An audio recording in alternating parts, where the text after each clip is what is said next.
I'm here today to talk about fragrance. Now, any of you who read my blog or who watch the vlogs on YouTube know that I'm always an advocate of saving money and not spending too much money on beauty products.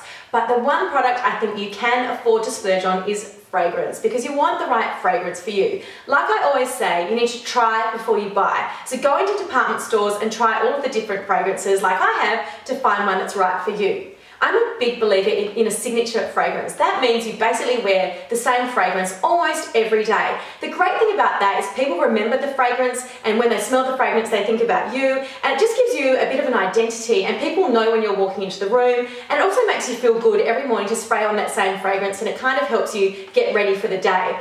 Chanel, actually, Coco Chanel was a fan of that as well, and of course she invented Chanel No. 5. Now what woman doesn't love that fragrance? She actually brought that out and launched it on the fifth day of the 5th month in 1921, and the top of that bottle was actually representative of Hotel Vendôme. Now if you've been to Paris like I have, you'll know that beautiful domed hub that actually sat on the top of those bottles, and look, that fragrance is almost the same now as it was when she invented it, and is still as popular today as it was back then. I do wear that one. For me, that's more of a winter fragrance, and here in Sydney we're going into summer, so my favourite fragrance going into summer from Chanel is Chance, or Chance if we're using our French accents. I love the bottle, and look, the great thing about this fragrance is it's fresh, it's summery, it's not too strong. I don't actually buy the eau de toilette because for me it's actually not strong enough. This is the eau de parfum, and you can tell that because it's got the little gold rim around the top, whereas the eau de toilette has silver.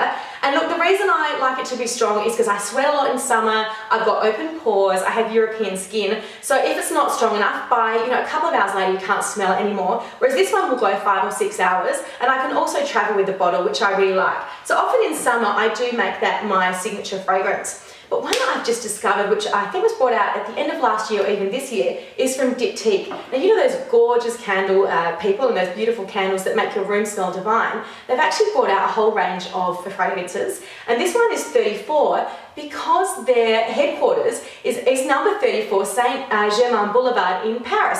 Again, I was so lucky to go there earlier this year. I was on my bike, I was by myself, and I went into the shop, and when I walked in I just smelled this fragrance that was just heavenly. It just lifts you up. It's just a beautiful, it's almost a little bit masculine, but with a floral impact. It's really hard to describe, to be honest, but I really, really love it. And actually a friend of mine always recognises when I wear this fragrance. So I'm contemplating making this my new signature fragrance just because it's different, and being unique is good. I don't want a fragrance that everyone else is wearing. And this takes me from day to night as well. Some of the fragrances don't. The Chanel one also goes from day to night, yet this one does as well, and it's just gorgeous. And the great thing about this is that when I put it on, and if it rubs on my clothes, a couple of days later, if I pick up a jacket, I can still smell it, and it still smells fresh, which I think is really, really amazing.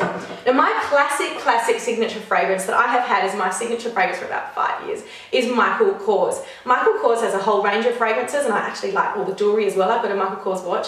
He has quite a few fragrances. This is the #1 signature, so his basic fragrance. It is absolutely beautiful. This is your go-to date fragrance. Make no mistake about it. It has tuberose, which just has a really unique scent. Diptyque use a lot of tuberose in their candles, and it has been shown to, how to put this nicely, but guys like it. That's the way to say it. And whenever I wear it, men always comment on it. I feel really feminine when I wear it. I feel fresh. There's just something about it it's all about nighttime. It's all about feeling good about yourself, and it's all about feeling beautiful and sexy and sensual. So you just cannot go past this.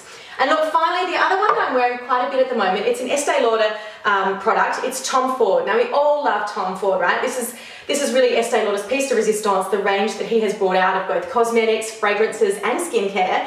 This is Velvet Orchid. This was released this year. It's strong. I wouldn't wear this during the day, but by night, again for a date, or particularly if I'm giving a speech or I want to feel really confident and really sure of myself, this is the fragrance that I wear. As I said, it's strong. It's a take no prisoners kind of fragrance, but it's still feminine, it's still elegant, and I still really, really enjoy wearing it. And look, I think fragrance is the one thing you can't leave home without. I mean, in this day and age, it's beautiful when a woman walks in, you get a waft of fragrance, and it just, it makes you feel confident when you're wearing it, and it makes an instant impression. So I really encourage you to get out there, try different fragrances, and find one for you. And if you have found the right fragrance, we'd love to hear about it. So put a comment in the comment box below and tell us about your favourite fragrance. Thanks, guys.